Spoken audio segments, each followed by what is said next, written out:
This assembly video employs a particular body style that is common to a number of different treadmill models. Although your treadmill might not look exactly like the one in this video, the assembly steps are virtually identical. Before you assemble your treadmill, be sure to register it so that your warranty is activated. Consult the literature pack that came with your treadmill for the registration method that best suits you. Always unplug your machine from the outlet when working around moving or electrical components. If you need to use power while diagnosing an issue, please use caution. Remove all the parts you need to assemble your treadmill and lay them out where you can inspect them. Make sure all smaller items have not been left in the packing material. Do not use power tools during this assembly. Although they make the job move along more quickly, they can just as quickly damage your treadmill's components. If you have any questions while watching this video, see the assembly instructions in your owner's manual. If the two base caps are not already in the base frame of the walking deck, press them into the base frame at the front of the walking deck. Remove and discard the screw indicated in the owner's manual by the letter A. Find the wire harness, which is near the power cord at the front right of the walking deck. Also find the right hand upright. Remove the tie securing the wire harness to the front of the base. Note the wire tie that sticks out both the bottom and the top of the upright. Take that wire tie where it sticks out the bottom of the upright and tie it securely around the end of the wire harness.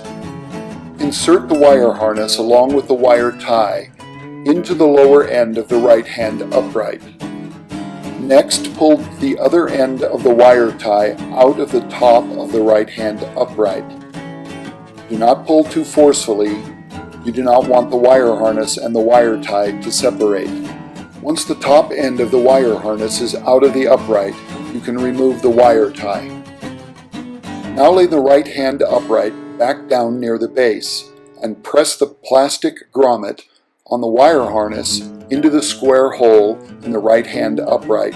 Make sure not to pinch the ground wire.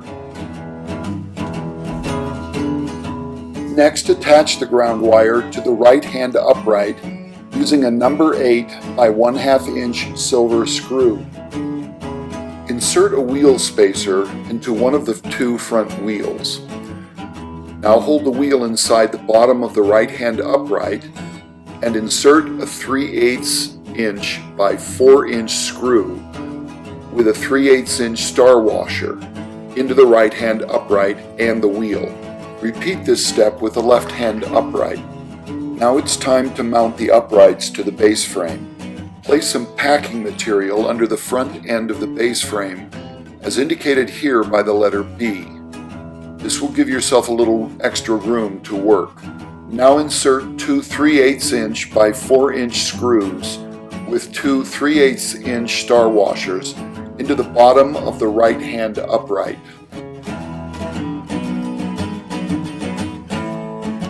Hold the right hand upright against the base frame. Make sure not to pinch the wire harness.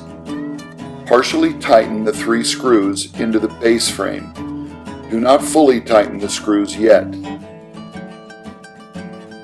When finished, do the same thing to the left hand upright and then remove the packing material from underneath the base frame.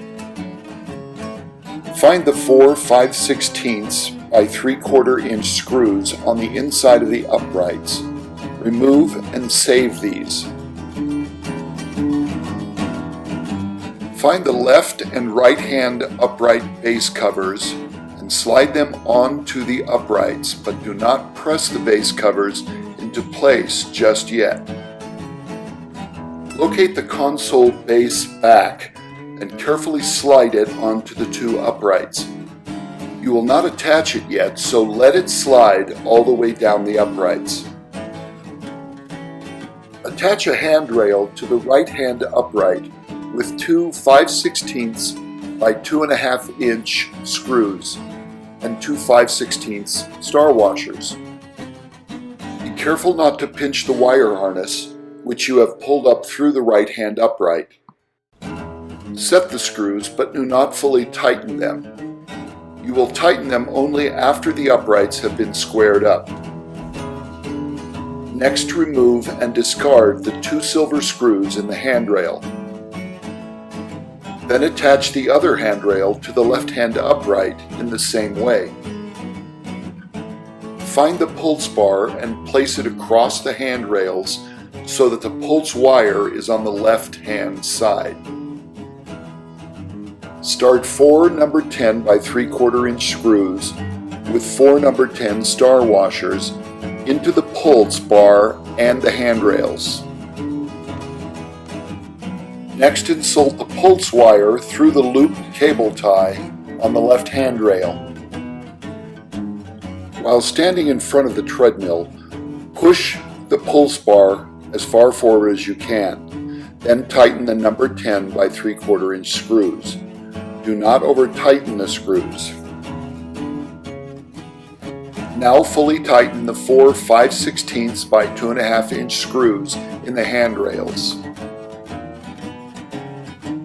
Set the console assembly face down on a soft or a smooth surface to avoid scratching it. Attach the right and left trays with 8 number 8 by 1/2 inch screws. You are screwing metal into plastic, so do not over-tighten these screws.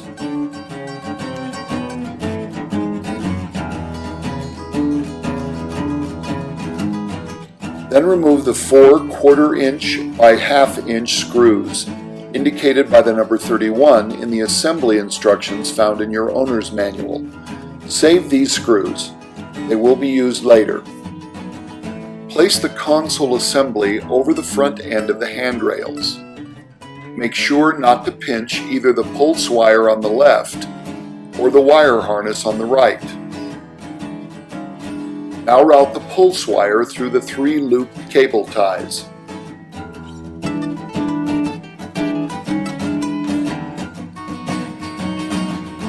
Make sure you tuck the pulse wire into the gap indicated by the arrow in the assembly instructions found in your owner's manual. Now route the wire harness on the right through the 2 looped cable ties.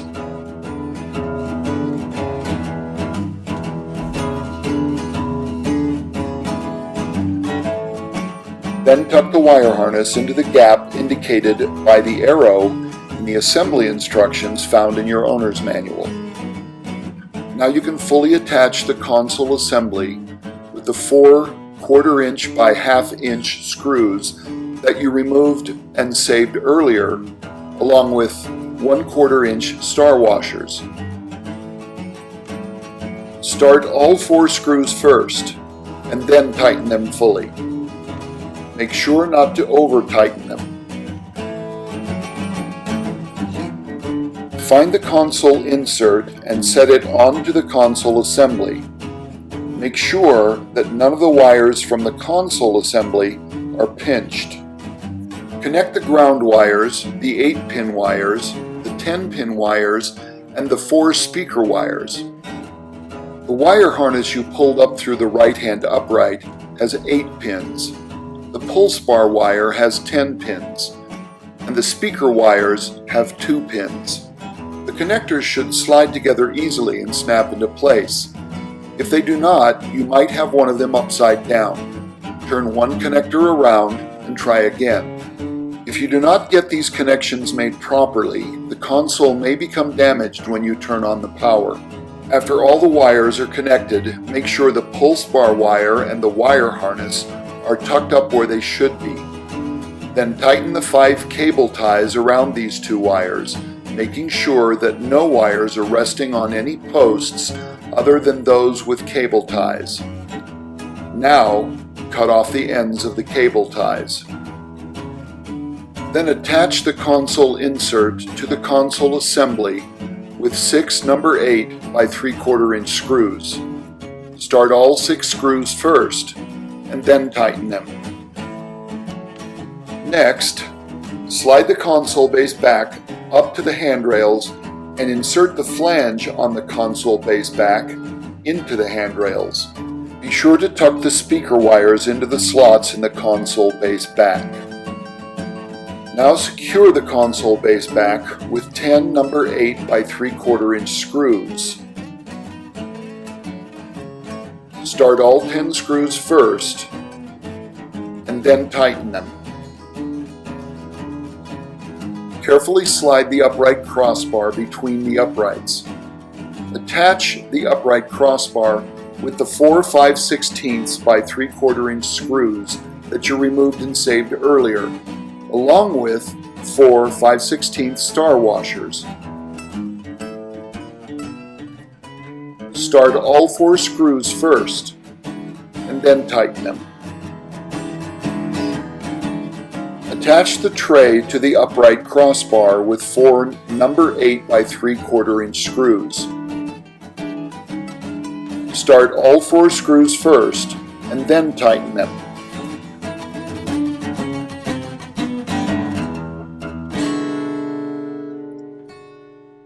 Attach the console cover with 2 number 8 by 3/4 inch screws.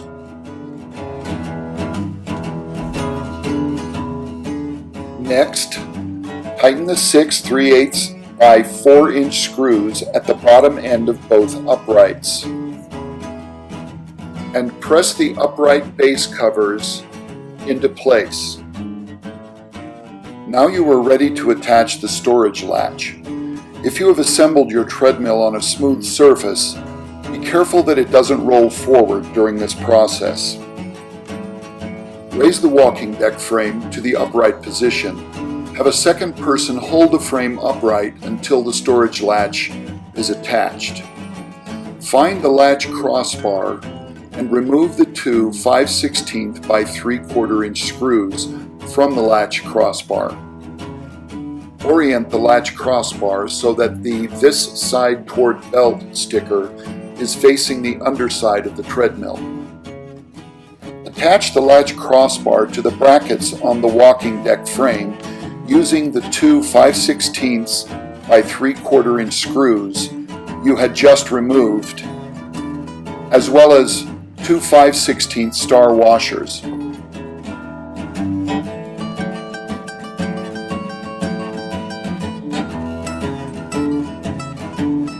Now remove the 5/16 nut and the 5/16 by 1 3/4 inch bolt from the bracket on the base frame.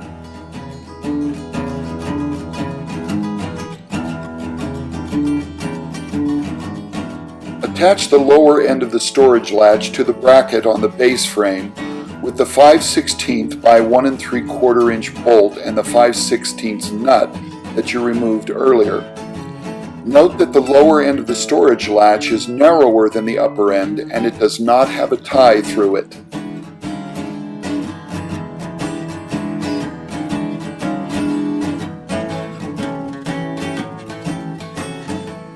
Remove the 5/16 nut and the 5/16 by 2 1/4 inch bolt from the bracket on the latch crossbar.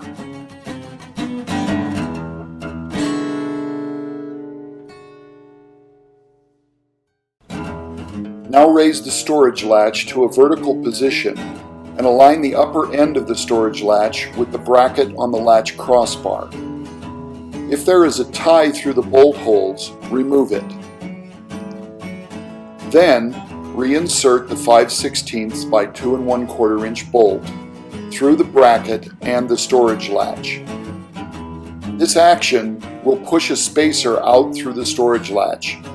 You can discard the spacer. Now tighten the 5/16 nut onto the 5/16 by 2 1/4 inch bolt. Do not over-tighten the nut. The storage latch must be able to pivot. Now you can lower the walking deck frame to the floor. Make sure there are no children or pets nearby as you do this. For more detail, see the instructions on how to lower the treadmill for use in your owner's manual. Make sure that all moving parts are properly tightened before you use the treadmill. If there are sheets of plastic on the treadmill decals, remove them. To protect the floor or carpet, place a mat under the treadmill. You may find that extra parts have been included with your machine. Keep the included hex keys or Allen wrenches in a secure place. One of them is used to adjust the walking belt, a maintenance task that you should perform regularly. You can find instructions for adjusting your walking belt in your owner's manual, and you can watch our video adjusting the walking belt on this same website.